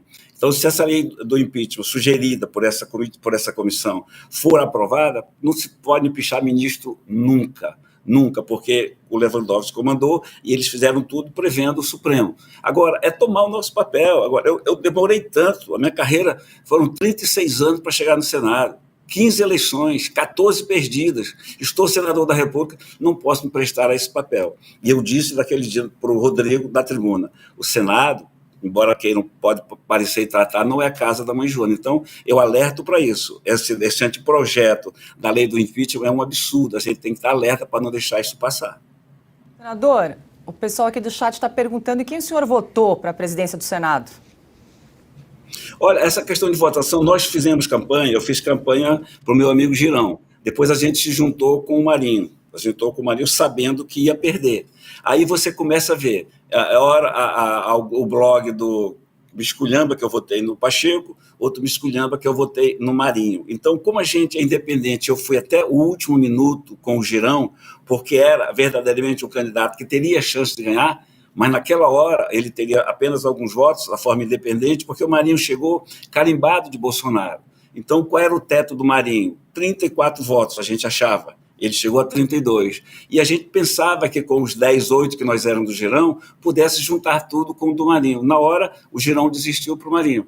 E a gente pegou porrada dos dois lados. Então, hoje, a gente está muito próximo ao Marinho, tem conversado bastante, conversado com o Moro, com o Marinho, até com o general Mourão, essa questão de Amazônia. E a gente está se juntando.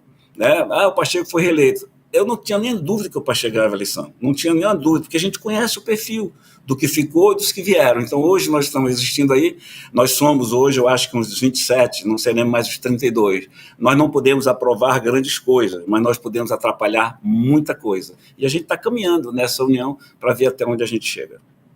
Diga lá, Silvio.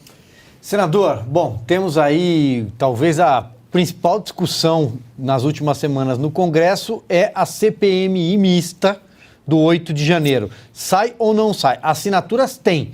Mais de 190, 193 na Câmara e 35 no Senado. Paralelamente, teve a proposta da Soraya Tronic, exclusiva para o Senado. Houve uma contestação, um impasse, porque as assinaturas são de legislatura anterior. O Supremo já está arbitrando.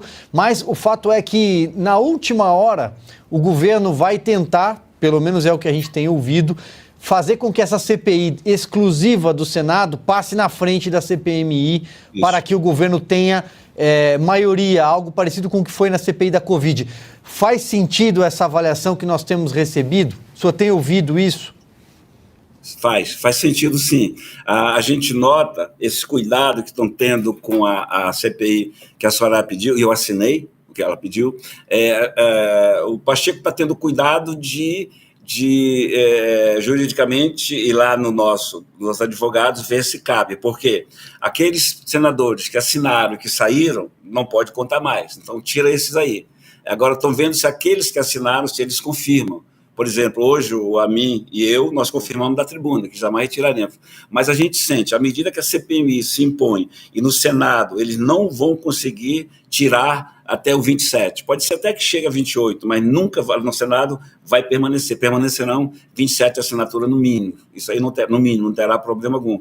No Congresso, na Câmara, me parece a mesma coisa. Mas à medida que a CPMI cresce, que ela está inevitável, pode ser sim, que eles venham com essa manobra de querer outra CPI, que no Senado acham que podem controlar.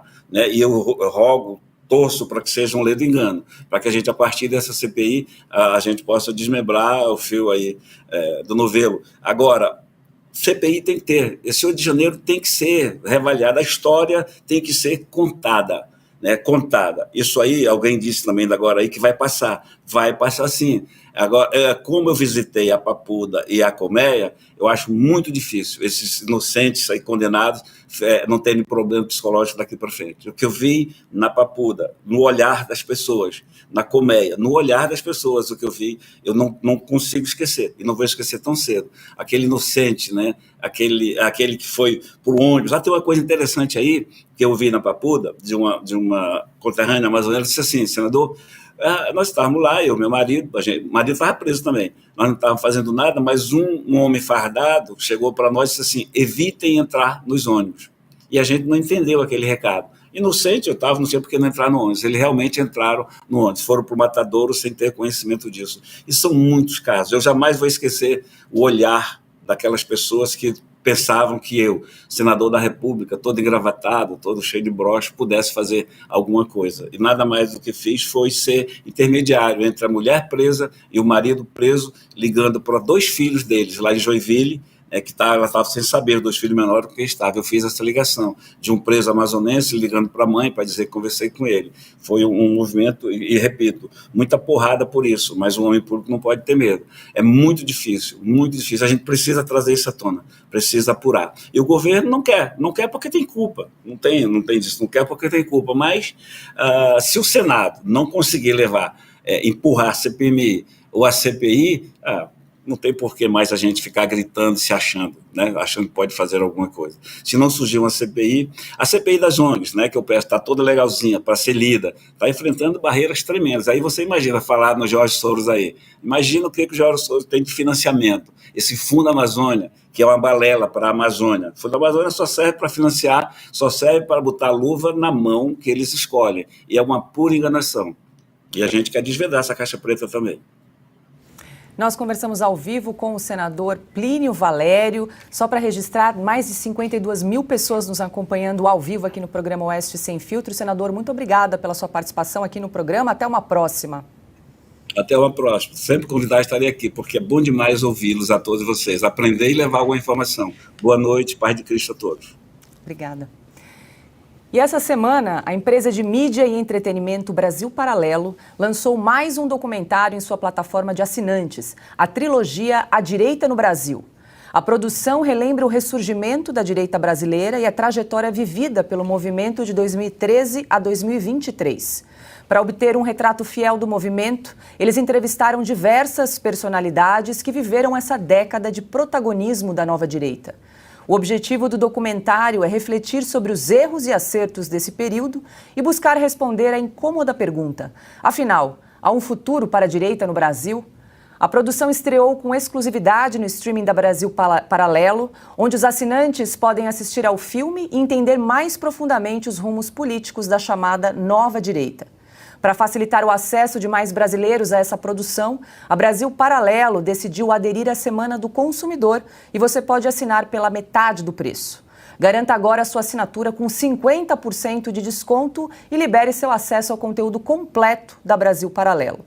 Além de assistir ao novo documentário, você libera seu acesso a mais de 100 produções originais, além de centenas de filmes, programas, séries, conteúdo infantil e cursos exclusivos. O legado da Operação Lava Jato foi positivo ou negativo para o Brasil? Tiveram que fazer alguns pequenos pecadilhos para conseguir furar o sistema de defesa podre, torto que tem aqui. Tiveram. O grande problema do Sérgio Moro é que eu acho que, de fato, ele tinha objetivos políticos. O ressurgimento da nova direita está próximo de completar 10 anos. E a Brasil Paralelo reuniu mais de 20 figuras públicas que viveram o ressurgimento da direita brasileira na pele, para examinar o caminho percorrido e responder a uma pergunta incômoda. Afinal, há futuro para a direita no Brasil? Aproveite a Semana do Consumidor na Brasil Paralelo e garanta seu acesso à trilogia completa A Direita no Brasil com 50% de desconto. Por menos de R$10 por mês, você libera seu acesso imediato ao nosso aplicativo e plataforma de assinantes com mais de 100 produções originais, filmes selecionados a dedo e muito mais. Toque no link e aproveite a promoção. Mas corra, pois a oferta termina em breve. Não perca a oportunidade de garantir seu acesso ao conteúdo exclusivo para assinantes da Brasil Paralelo pela metade do preço. O plano básico sai por menos de R$10 por mês. É só apontar a câmera do seu celular para o QR Code que está aparecendo aqui embaixo ou acessar www.brasilparalelo.com.br/oeste. E a gente segue com mais informações e notícias aqui no programa Oeste Sem Filtro. Vamos para a pauta política.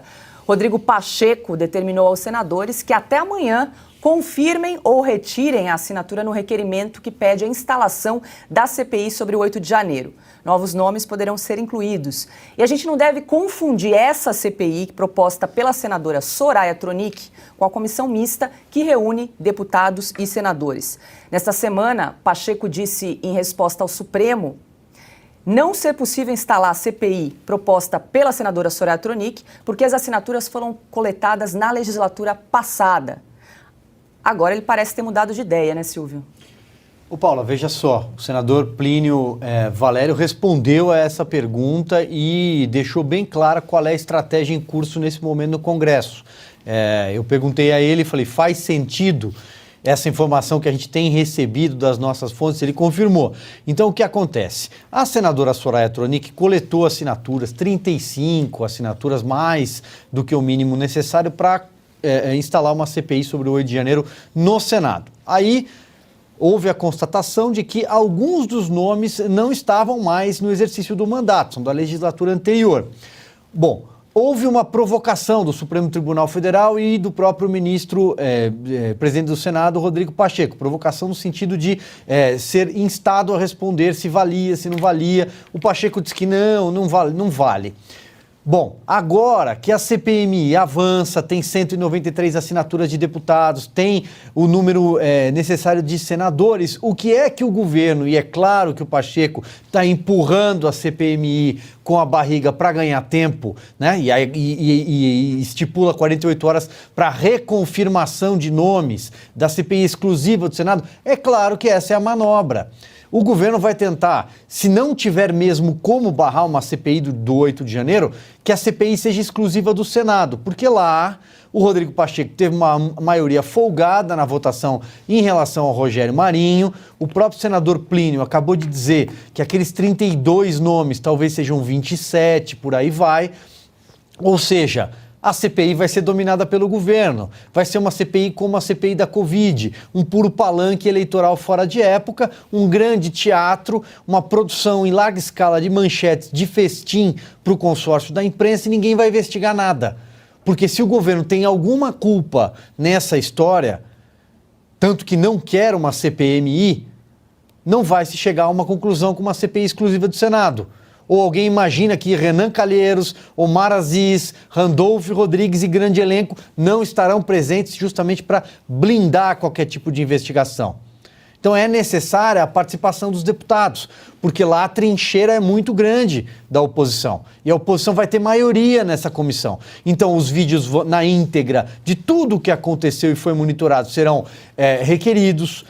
As pessoas que vão sentar ali sob juramento, sem poder mentir, são pessoas do próprio governo. É claro que o Lula não quer uma CPI para investigar tudo isso.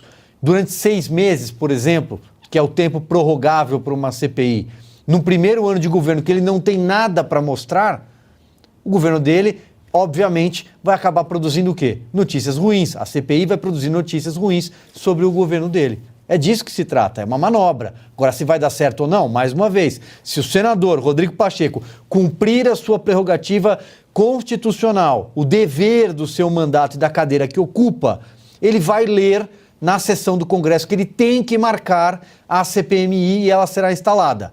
Agora, se ele vai continuar empurrando com a barriga e todo mundo, inclusive a própria oposição ao governo, vai ficar assistindo isso de braço cruzado e mãos atadas? Bom, aí também não tem o que fazer, né? E Silvio, o senador Eduardo Girão cobrou ontem uma posição do presidente do Senado, Rodrigo Pacheco. Vamos acompanhar.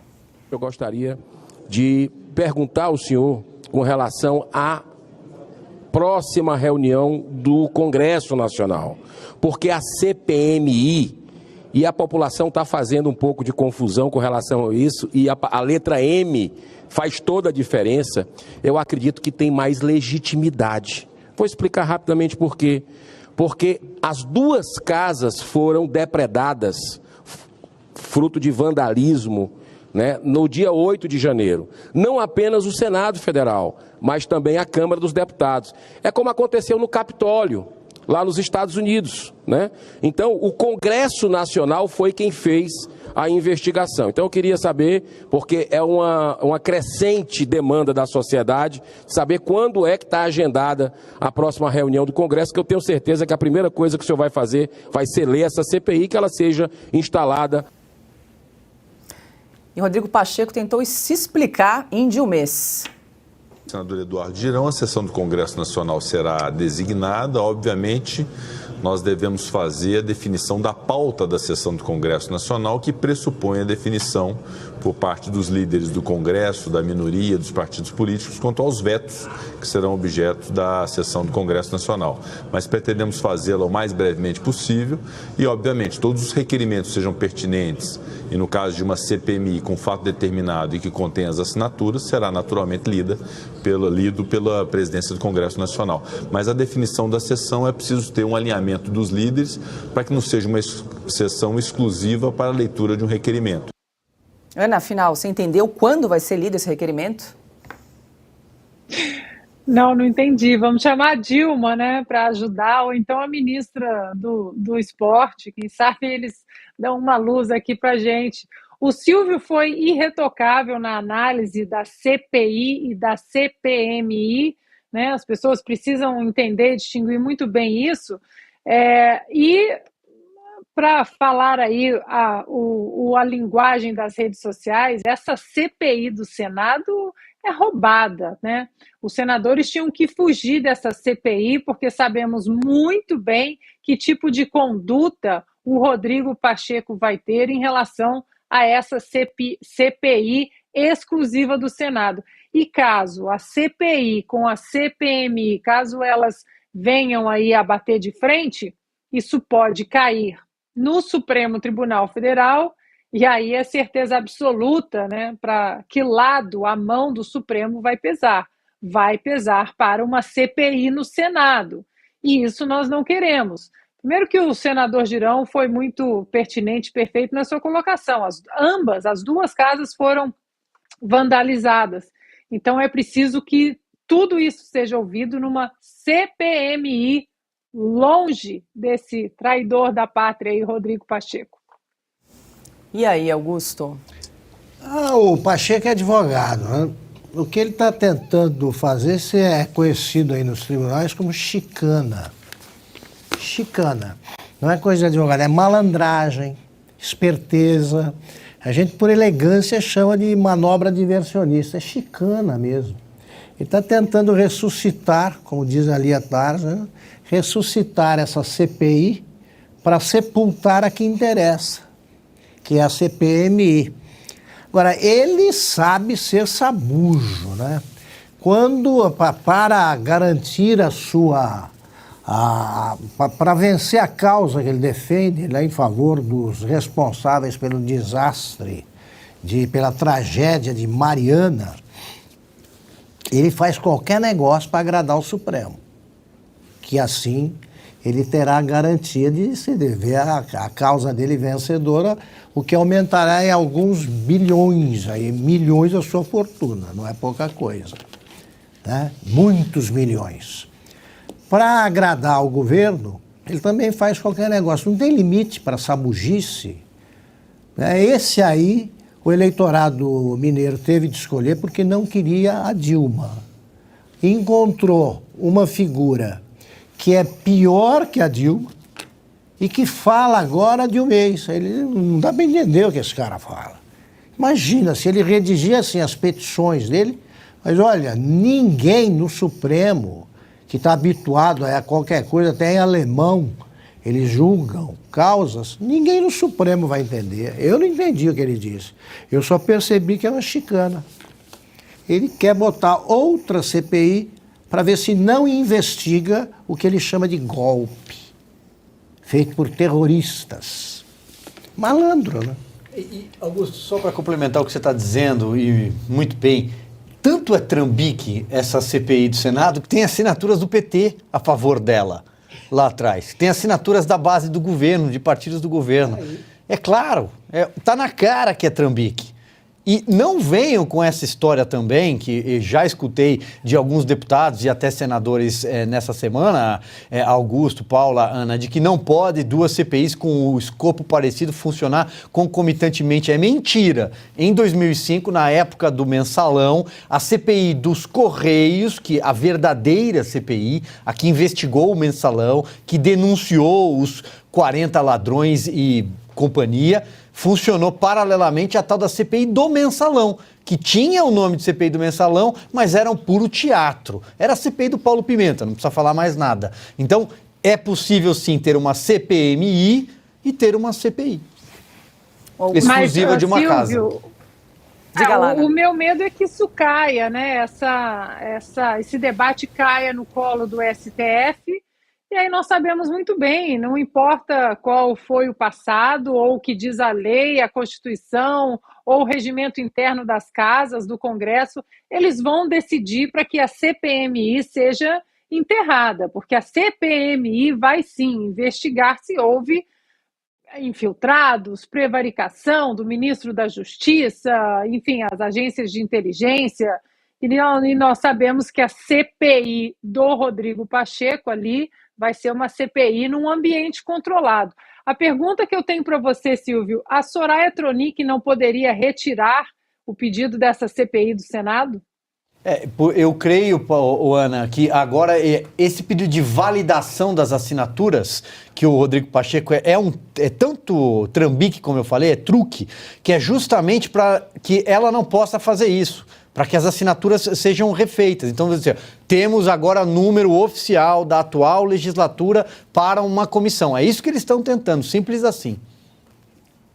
Vamos acompanhar. Desculpe, Silvio, as assinaturas feitas dos senadores que já deixaram o Congresso, elas continuam valendo? Isso é o que está em discussão no Supremo nesse momento. O Pacheco, em princípio, diz que não, talvez que não valeria, mas o ministro Gilmar Mendes é quem está deliberando sobre o caso. Vamos acompanhar as cenas dos próximos capítulos. Já que a gente falou aqui da CPI, proposta aí pela senadora Soraya Tronic, a gente vai atualizar agora a lista da CPMI, a CPI mista. Hoje, mais 2 deputados assinaram o requerimento. Alex Manente, do Cidadania de São Paulo, e delegado da Cunha, do PP de São Paulo. O tucano Alessandro Viana, senador pelo Sergipe, também declarou apoio. Já os deputados federais Josimar Maranhãozinho e Detinha, ambos do PL do Maranhão, e Max Lemos, do PROS do Rio de Janeiro, recuaram. Os outros que retiraram a assinatura foram o deputado Júnior Lourenço, José Nelto, Chiquinho Brazão e Célio Silveira. Agora, a CPMI tem 193 assinaturas de deputados e 36 adesões de senadores. Lembrando aqui a quem nos acompanha que a lista completa das assinaturas atualizada dessa CPMI de 8 de janeiro você acompanha sempre no site revistaoeste.com, né, Silvio? É isso, Paulo. Acho que dá os números mínimos, né? Você refrescar a memória. Os números atuais da CPMI? E o número mínimo. Ah, sim. São 27 senadores, tem uma gordura, são 35. Aliás, teve adesão de mais um senador, agora 36. De 193 assinaturas, o mínimo é 171. Por mais que o governo tenha feito toda a operação, oferecendo cargos de segundo escalão, diretorias do Denox, da Codevasf, Banco do Nordeste, liberando emendas, ameaçando não entregar emendas também para quem não tirasse a assinatura, não está dando certo essa operação. E se vocês prestarem atenção nos nomes de quem vai retirando as assinaturas, vocês vão se lembrar do nosso programa lá na semana, no dia 2 do mês, quando o Lula se reuniu com o Juscelino Filho, o ministro dos voos da FAB, para acompanhar aras de cavalos, leilões, que fez estradas nas suas fazendas, aquele que mandou chips de celular para os Yanomamis. Pois bem, esse ministro que já deveria ter saído, ele fez ali um grande acordo para permanecer no cargo, que ele trabalhasse pessoalmente pela retirada de assinaturas. E as assinaturas que estão saindo majoritariamente são do estado dele, do Maranhão. Está trabalhando, Juscelino Filho. Alguma coisa ele está fazendo, né? Pelo menos isso. E aí, Augusto? Olha, não vai conseguir. Não vai conseguir. Pelo esforço já feito com esse resultado, não vai conseguir. Até porque fica claro que está estabelecido o preço de cada um. Daqui a pouco sai aí quem é que ganhou tal verba, quem ganhou tal emprego, tudo aí vai ser revelado. Então, eu vivo repetindo esse negócio. A verdade um dia aparece, né? Sempre a gente os fatos acabam prevalecendo. E aí vai ser escrita a verdadeira história dos Rodrigos Pachecos, dos Maranhãozinhos, etc, etc. Essa turma está destinada ao lixo da história, né? Não vai aparecer nem asterisco nos livros que contam a história que vale a pena ler. Olha, mais uma vez, convido você que está nos acompanhando a correr lá no site revistaoeste.com para acompanhar a atualização da lista de assinaturas da CPMI de 8 de janeiro. Já aproveito e faço um convite mais uma vez a você que nos acompanha. Assine a Revista Oeste. Hoje, quinta-feira, amanhã, temos uma edição exclusiva inédita no site da Revista Oeste para assinantes exclusivamente. Então, se você ainda não corre lá, revistaoeste.com/assine, ou então aponte a câmera do seu celular, o QR Code está aqui do ladinho, passo a passo rápido e simples para você também se tornar um assinante, ter acesso aos textos aí dos melhores jornalistas do Brasil. Logo mais a gente vai conversar um pouquinho sobre cada texto do Augusto, da Ana, do Silvio, que amanhã vai estar disponível no site da Revista Oeste. Agora a gente tem um recado do nosso parceiro e a gente volta já já. Vamos falar sobre saúde agora, falar desse produto fantástico que vem ajudando milhares de pessoas. Um produto 100% natural. O Ora Pronobis vai equilibrar sua saúde fazendo uma limpeza no organismo e melhorando a circulação sanguínea, prevenindo doenças cardíacas como infarto e AVC. E também é rico em proteínas e fibras, importantíssimo para quem tem problemas como anemia, diabetes, pressão alta e colesterol. O Ora Pronobis também é um poderosíssimo anti-inflamatório natural para você que sofre com as dores do dia a dia, dor nas pernas, no joelho, na coluna, você que tem artrite, artrose, ele auxilia na regeneração da cartilagem e massa óssea, evitando aquele atrito de osso com osso. Não perca a oportunidade de ter na sua casa o Ora Pronobis da Lírios Suplementos. Ligue agora no 0800 787 7070. Vamos dar uma olhadinha nesse vídeo? Você sofre de artrite, artrose? Não sabe o que fazer para melhorar? A Lírios Suplementos traz para você o Ora Pronobis, um produto 100% natural com alto poder anti-inflamatório e antioxidante. Auxilia no controle de colesterol e diabetes, fibromialgia e regulamento do intestino. Adquira o seu ligando agora para 0800 787 7070. Tenha qualidade de vida com Ora Pronobis da Lírios Suplementos. Incrível, né? E ele ainda vai fortalecer a sua imunidade e também enriquecido com magnésio. Muita gente não sabe, mas o magnésio é responsável pela produção da serotonina, o hormônio da felicidade, Cris. Então, pessoas que sofrem com ansiedade, depressão, insônia, voltam a ter qualidade de vida e a dormir bem melhor. Para completar, tem promoção. Conte pra gente, Tem promoção Ale. especial. Se você ligar agora e for uma das 50 primeiras, você garante um super desconto de 50%, frete grátis para todo o Brasil e uma linda semijoia folheada a ouro. Então, corre pro telefone. 0800 787 7070. O Ora Pronobis é da Lírios Suplementos. E agora o assunto é economia. A crise do Credit Suisse provocou quedas nas bolsas de valores e uma onda de insegurança no mercado financeiro internacional. Nesta quinta-feira, o Banco de Investimentos anunciou um empréstimo de quase 54 bilhões de dólares do Banco Central da Suíça. Também faz parte das medidas de reestruturação a venda de parte do banco. Milhares de funcionários foram demitidos no último ano. A perda de confiança no Credit Suisse foi acelerada pela falência de dois bancos dos Estados Unidos, o Silicon Valley Bank e o Signature Bank. Ana, momento complicado aí para o mercado financeiro internacional, né? Falência de dois bancos norte-americanos e agora essa crise no Credit Suisse, banco suíço.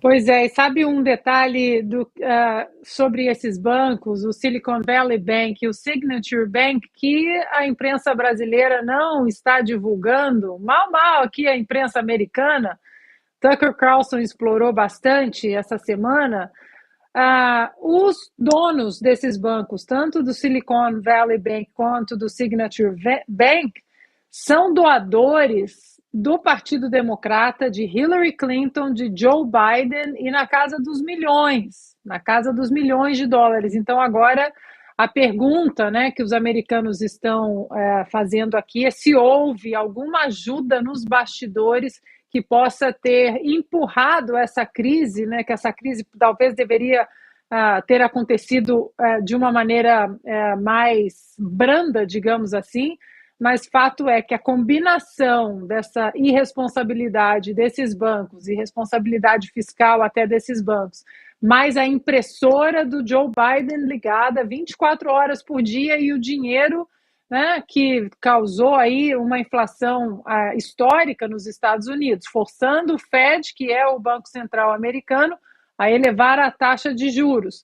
Ou seja, o combo economia com esquerdista, mais uma vez, ficou aí provado que não, a economia saudável e esquerdista na mesma frase não combina. Resta saber, Paula, o dano, né, que até onde esse dano vai chegar. Se chegará, por exemplo, no Brasil, já que muitas operações também de alguns bancos no Brasil, elas são ligadas com o próprio Credit Suisse. Ver agora até onde pode ir a intervenção dos governos federais nesse novo caos financeiro. E lembrando até que Rodrigo Constantino, que participava conosco aqui do programa Oeste Sem Filtro, vai escrever sobre a falência desses dois bancos norte-americanos, muito provavelmente vai incluir essa questão da crise financeira no Credit Suisse. E agora, 19 horas e 28 minutos, termina aqui mais uma edição do programa Oeste Sem Filtro. Eu vou começar me despedindo aqui do Silvio Navarro, que está correndo, porque logo mais tem Estúdio Oeste, né, Silvio? É isso, Paulo, é já, então, portanto, um até breve para você que nos assiste, que nos faz companhia. Conto com a audiência de vocês. A partir das 8h30 estarei aqui com a Cris Grêmio e com a Fabiana Barroso. Também teremos convidados para tratar dos principais assuntos da semana e, é claro, apresentar a capa e os destaques da nova edição de Oeste, que está no forno, está saindo, quase pronta. Amanhã cedo, para você que é nosso assinante, está aí, aliás, o QR Code na tela. Vou deixar o convite para você assinar a Revista Oeste. Lembrando que a sua assinatura move o nosso jornalismo independente, os nossos programas em vídeo, nossa programação que só cresce e também o nosso site revistaoeste.com com conteúdo 24 horas. Você que quer saber mais sobre a CPI, está um pouco cansado de ler notícias do consórcio da imprensa, tem o site da Revista Oeste. Vejo vocês já. Ana, querida, muito boa noite. Conta pra gente, teremos a terceira parte da trilogia amanhã? Sim, Paula, amanhã fechamos a trilogia sobre o comunismo e eu queria deixar aqui registrado o meu agradecimento, meu carinho aos leitores, uma repercussão muito grande, pais, tios, avós me dizendo que estavam imprimindo os artigos, mostrando para os netos, para os filhos. É preciso resgatar essa história, né? Porque hoje o socialismo / comunismo, ele desperta um certo fascínio aí nessa nova juventude, nessa nova geração, e o que eles precisam é de um pouquinho de história, o que realmente essa ideologia nefasta fez com milhões de pessoas pelo mundo. E mostrar também que alguns eventos ali, né, parecidos entre esses regimes totalitários e os soviéticos, o que os soviéticos fizeram durante tantos anos e o Brasil de hoje, não é só coincidência, não. Tem método e nós precisamos prestar atenção nisso. Amanhã, então, a parte final aí do Império do Mal, como Reagan costumava chamar o comunismo. Paula, obrigada por mais uma condução aí do nosso programa. Craque Silvio Navarro, até amanhã. Meu mestre Augusto Nunes. Beijo ao Constantino e a todos vocês, nossa audiência maravilhosa. Bom descanso, até amanhã. Augusto Nunes, conta pra gente sobre o que você escreveu nessa edição da Revista Oeste. Vou escrever sobre como ficou o mais absurdo faroeste brasileira, que é o baseado na Lava Jato, com a entrada em cena do juiz que age em favor do Sérgio Cabral. Tem várias histórias aí que mostram que só no Brasil, só o faroeste brasileira tem um final feliz para os bandidos. Boa noite, Paula. Boa noite, meu irmão Silvio, minha querida parceira Ana. Um abração para o Constantino e boa noite a você que nos acompanhou até aqui. Para você que ficou conosco, deixa o seu like, o seu comentário no nosso canal da Revista Oeste no YouTube. Uma boa noite, um ótimo descanso. Eu te espero aqui amanhã a partir das 5h45 da tarde.